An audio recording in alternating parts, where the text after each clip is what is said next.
Perkenalkan, nama saya Mirayati, saya mahasiswa dari Universitas Muhammadiyah Mataram, Fakultas Keguruan dan Ilmu Pendidikan, Prodi Pendidikan Guru Sekolah Dasar.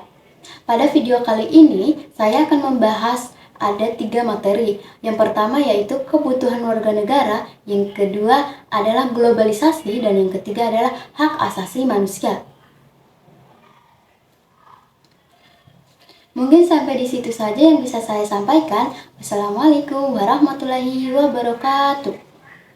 Nah, yang pertama itu ada kebutuhan warga negara. Kebutuhan warga negara adalah sistem atau tatanan akan kebutuhan hidup atau sosial untuk memenuhi kehidupan atau kebutuhan pada warga negara. Nah, terdapat 6 komponen kebutuhan warga negara nih. Nah, yang pertama, harga diri sebagai warga negara. Yang kedua, kebebasan berorganisasi. Ketiga, kemerdekaan mengeluarkan pendapat. Yang keempat, prestasi diri. Kelima, persamaan kedudukan warga negara. Yang keenam, hidup aman. Nah, yang pertama itu ada harga diri sebagai masyarakat.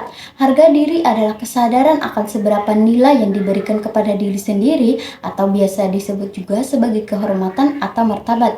Nah, yang kedua ada kebebasan berorganisasi. Setiap warga negara Indonesia memiliki hak untuk bebas memilih atau membentuk suatu organisasi atau kelompok yang sesuai dengan minat yang mereka miliki. Nah, yang ketiga adalah kemerdekaan mengeluarkan pendapat. Yang dimaksud kemerdekaan menyampaikan atau mengeluarkan pendapat adalah hak setiap warga negara untuk menyampaikan pikiran dengan lisan, tulisan, dan sebagainya secara bebas, bertanggung jawab sesuai dengan ketentuan peraturan undang-undang yang berlaku.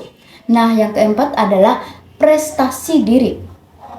Prestasi merupakan wujud nyata optimalisasi pengembangan potensi diri. Seseorang dianggap berprestasi jika telah meraih sesuatu dari apa yang telah diusahakannya, baik melalui belajar, bekerja, berolahraga, dan sebagainya. Yang kelima adalah persamaan kedudukan warga negara. Manusia diciptakan oleh Tuhan Yang Maha Esa dengan harkat, martabat, dan derajat yang sama, yang masing-masing mempunyai hak dan kewajiban sebagai warga negara. Persamaan kedudukan warga negara diatur dalam Undang-Undang 1945 Pasal 27 yang menyatakan bahwa segala warga negara bersamaan kedudukannya dalam hukum dan pemerintahan dan wajib menjunjung hukum dan pemerintahan itu dengan tidak ada kecualinya. Nah, yang keenam atau yang terakhir nih adalah hidup aman dan damai. Hidup dan aman merupakan sesuatu yang sangat dibutuhkan oleh setiap orang. Kegiatan pembangunan di suatu negara akan berjalan lancar jika keadaan negara aman dan damai. Kedua, saya akan membahas tentang globalisasi. Globalisasi adalah suatu proses di mana semua penduduk di dunia ini bisa saling terhubung, bertukar segala sesuatu tanpa terikat batas wilayah dan kebangsaan atau sebuah proses yang mendunia. Nah, bidang yang dipengaruhi globalisasi ada ekonomi, pendidikan, teknologi, budaya, lingkungan, dan juga politik. Faktor terjadinya globalisasi. Yang pertama, berkembangnya teknologi informasi dan komunikasi. 2, adanya kerukunan antar negara. 3, berkembangnya teknologi transportasi.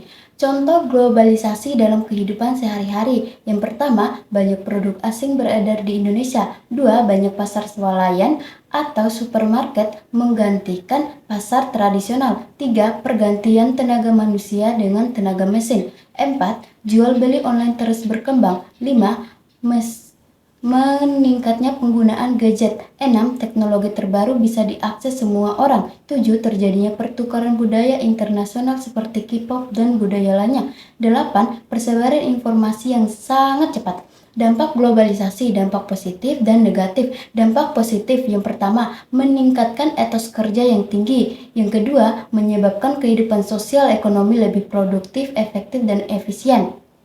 Yang ketiga, tingkat kehidupan yang lebih baik. Yang keempat, dapat memperoleh lebih banyak modal dan teknologi yang lebih baik. Yang Selanjutnya adalah kemajuan di bidang teknologi, komunikasi, informasi, dan transportasi. Yang terakhir, informasi dan ilmu pengetahuan menjadi mudah didapatkan. Yang kedua, dampak negatifnya. Yang pertama, masuknya nilai-nilai bangsa barat yang banyak ditiru oleh masyarakat Indonesia. Lunturnya semangat gotong royong, solidaritas, kepedulian, dan kesetiakawanan sosial. Ketiga, maraknya penyeludupan barang ke Indonesia. Keempat, kondisi industri dalam negeri sulit berkembang karena serangan perusahaan lain.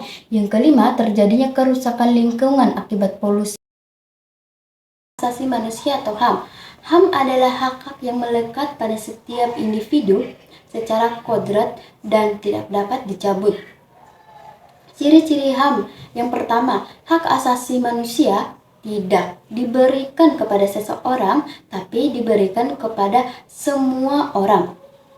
Yang kedua, hak asasi manusia tidak dapat dicabut, dihilangkan, atau bahkan diserahkan. Yang ketiga, hak asasi manusia itu bersifat hakiki, yaitu hak yang sudah ada sejak dia dalam kandungan. Yang keempat adalah hak asasi manusia bersifat universal. Sejarah hak asasi manusia, ada sejarah di Indonesia dan ada sejarah di dunia. Yang pertama, sejarah hak asasi manusia di Indonesia.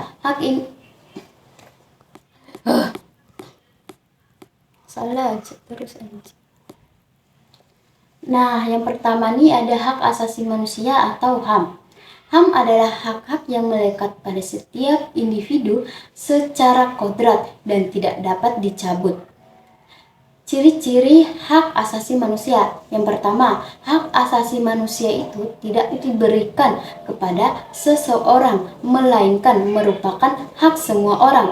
Yang kedua, hak asasi manusia tidak dapat dicabut, dihilangkan, atau bahkan diserahkan. Yang ketiga, hak asasi manusia itu bersifat hakiki, yaitu hak yang sudah melekat atau ada sejak manusia itu di dalam kandungan. Yang keempat, hak asasi manusia itu bersifat universal. Sejarah hak asasi manusia. Ada sejarah hak asasi manusia di dunia dan di dunia. Sejarah HAM di dunia berawal dari dunia barat yaitu Eropa. Seorang filsuf Inggris pada abad ke-17 yaitu John Locke merumuskan adanya hak alamiah atau natural right yang melekat pada setiap manusia, yaitu hak atas hidup, hak kebebasan, dan hak milik. Sejarah hak asasi manusia di Indonesia dimulai sejak awal kemerdekaan Indonesia, di mana tokoh seperti Muhammad Hatta menjadi salah satu yang paling vokal dalam menyuarakan HAM. Indonesia telah bersama negara lain memperjuangkan hak asasi manusia dan memasukkan rasa kemanusiaan dalam perundang-undangan, karena hal tersebut dianggap fundamental. Nah, macam-macam hak asasi manusia. Yang pertama, hak untuk hidup atau right to life. Yang kedua, hak atas kebebasan berpendapat atau freedom of speech. Yang ketiga, hak atas kebebasan beragama atau freedom of religion. Yang keempat, hak atas pendidikan atau right to education. Yang kelima, hak atas perlindungan hukum atau right to legal protection. Yang keenam, hak untuk tidak disiksa atau diperlakukan secara tidak manusiawi atau freedom for fortune and inhuman or degrading treatment. Nah, HAM dalam perundang-undangan nasional nih. Dalam perundang-undangan nasional, hak asasi manusia atau HAM diatur dalam beberapa bentuk hukum tertulis. Pertama, dalam konstitusi undang-undang negara. Kedua, dalam ketetapan MPR atau TAP MPR. Ketiga, dalam undang-undangan. Keempat, dalam peraturan pelaksanaan perundang-undangan seperti peraturan pemerintah. Contoh kasus pelanggaran HAM. Yang pertama, kasus tragedi Partai Komunis di Indonesia. atau PKI 1965 sampai 1966. Kedua, kasus penembakan misterius atau Petrus tahun 1982 sampai 1985. Ketiga, tragedi Semanggi dan kerusuhan Mei 1998. Empat, kasus terbunuhnya aktivis HAM Munhir Said Talib. Kelima, tragedi Wamena berdarah pada 4 April 2003.